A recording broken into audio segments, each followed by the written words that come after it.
आप देख रहे हैं प्रवीण टीवी न्यूज। मध्य प्रदेश में आज एक तरफ जहां भोपाल में प्रधानमंत्री नरेंद्र मोदी ने नारी शक्ति महासम्मेलन को संबोधित किया, तो वहीं दूसरी ओर जबलपुर में कांग्रेस ने जय हिंद सभा का आयोजन किया। दिग्विजय सिंह ने मंच से दूरी बनाते हुए आमजनों के बीच बैठकर सभा में हिस्सा लिया। पूर्व मंत्री और विधायक लखन घनघोरिया ने उन्हें मंच पर चलने का आग्रह किया, लेकिन वे नहीं माने। हम आपको बता दें कि ग्वालियर के एक कार्यक्रम में पूर्व मुख्यमंत्री दिग्विजय सिंह को मंच पर जगह नहीं मिली थी। तब उन्होंने सार्वजनिक रूप से ऐलान किया था कि वे अब किसी भी मंच पर नहीं बैठेंगे। सभा को संबोधित करते हुए कांग्रेस प्रदेश अध्यक्ष जीतू पटवारी ने भाजपा और केंद्र सरकार पर जमकर हमला बोला। साथ ही कार्यक्रम के दौरान retired major general Shyam Srivastava ने मंत्री विजय शाह की आलोचना करते हुए कहा कि उनके द्वारा दिया गया बयान बहुत ही दुर्भाग्यपूर्ण है। उन्होंने कहा कि सरकार को इस मामले में अब तक कड़ी कार्रवाई करनी चाहिए थी। आज कोई आदेश से रोजगार नहीं मिलने वाला। ये अगर रोजगार आता है तो एक विश्वास से आता है। मैं मुख्यमंत्री था, मैं सबसे कहता था, उद्योगपतियों से कहता था, आप मध्य प्रदेश में आइए। वो कहते थे कि मध्य प्रदेश सबसे इतना भ्रष्टाचार है, हम कैसे आए। तो ये आज हालात है अपने प्रदेश की। और हमारा भटकता हुआ नौजवान, जब मैं नौजवान को देखता हूँ भटकते हुए, मुझे बड़ी चिंता होती है, मुझे बड़ी पीड़ा होती है कि यही नौजवान हमारा भविष्य है। पर इतना ही कहना चाहता हूँ कि हर संघर्ष में मैं आप सबके साथ हूं। हमारा जो भी योगदान हुए, हमेशा आपके साथ मैं खड़ा रहूंगा। और वो सब लोग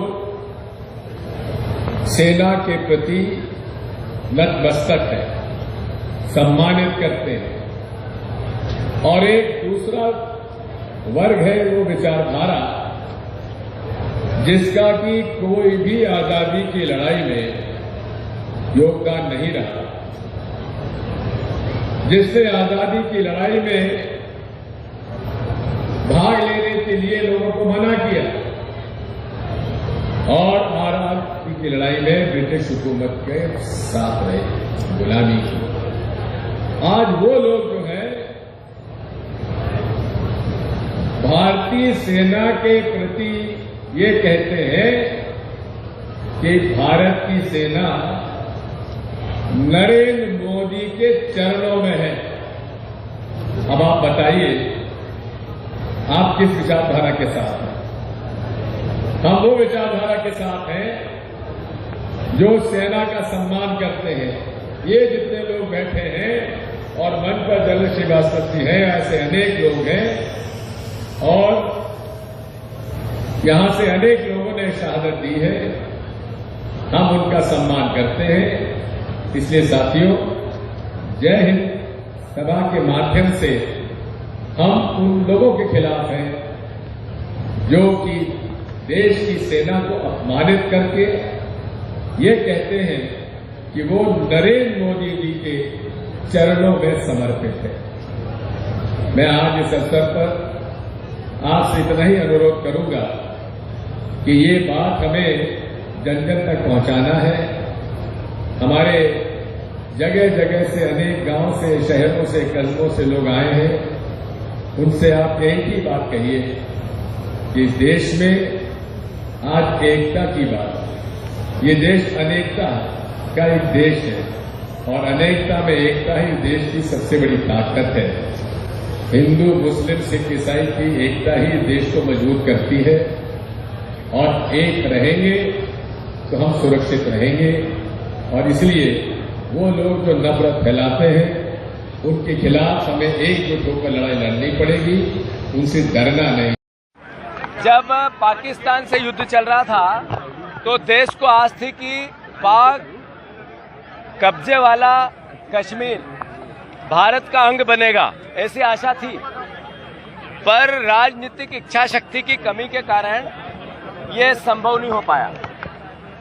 अगर इंदिरा जी ने 14 दिन के युद्ध में पाकिस्तान को 2 कर दिया तो इतने साल बाद, 30 साल 40 साल बाद भारत की सैन्य और ताकत में कोई कमी नहीं थी, अद्भुत और अकल्पनीय थी।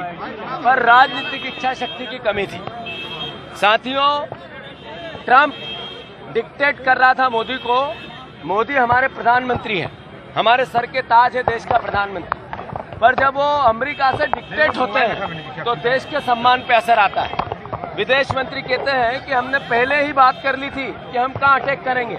ये देश की सेना का अपमान हुआ है। मोदी जी आज आए हैं भोपाल में सिंदूर कार्यक्रम, मां अहिल्या की 300वीं जयंती के उपलक्ष्य में उन्होंने आयोजन किया, पर 25 बहनों का रोज बलात्कार होता है मध्य प्रदेश में। इसका उत्तर भी गृह मंत्री जी से पूछना चाहिए। बालाघाट में 4 आदिवासी बेटियों को दरिंदगी के साथ रात भर रोनते रहे लोग, उसका उत्तर नहीं मिलता है। एक बहन की बच्चा दानी निकाल के बलात्कार कर दिया खंडवा में। ये क्या हालात है। मोदी जी उस 3000 का बहनों के सिंदूर का क्या हुआ जो आपने महीने मोदी गारंटी दी थी। आज मैं समझता हूं कि देश की सीमा, सेना और भारत माता के लिए एक एक देशवासी, एक एक कांग्रेस जन अपना सर कटाने को तैयार है, पर लोकतंत्र जिंदा रखना है, ये भी हमारा ही दायित्व है। इसके लिए हमें सवाल पूछने पड़ेंगे। बताओ मोदी जी, आपने विजय शाह को क्यों नहीं हटाया? बताओ मोदी जी, आपने देवड़ा जी को क्यों नहीं हटाया? या तो उनको हटाओ या उनका नागरिक अभिनंदन करो।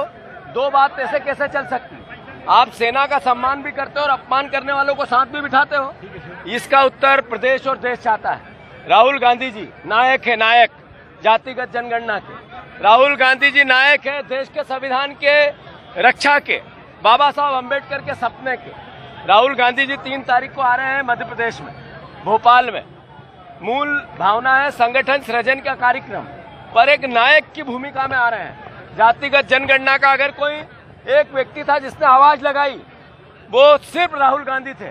नरेंद्र मोदी जी को झुकना पड़ा।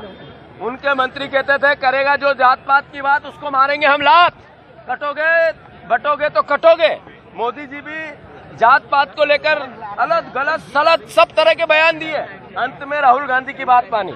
नायक है जातिगत जनगणना के, उनका मध्य प्रदेश की जनता पूरी ताकत से स्वागत, सत्कार, सम्मान, फूल और आंखों पे पलकों पे उनका स्वागत करेगी। धन्यवाद। बिल्कुल, संगठन सृजन का कार्यक्रम 3 तारीख से चालू हो रहा है। पंचायत कांग्रेस कमेटी के गठन के साथ नए अध्यक्ष, नए ब्लॉक अध्यक्ष, हर तरह की संगठन को ताकत देने की पूरी पार्टी एकजुटता से लगेगी। देश की सेना के सम्मान में कांग्रेस पार्टी के द्वारा ये सभा आयोजित की गई थी और मैं समझता हूँ कि देश की सेना के साथ पूरा देश खड़ा रहा, कांग्रेस पार्टी खड़ी रही और देश का सम्मान, सेना का सम्मान कांग्रेस तो करते हैं लेकिन भारतीय जनता पार्टी के नेता नहीं करते और मोदी जी उसके लिए चुप रहते हैं। मोदी जी अपने मन की बात करते हैं लेकिन सेना के सम्मान की बात नहीं करते। ना विजय शाह का कह रहा है, ना इनके उप मुख्यमंत्री का इस्तीफा। तो ये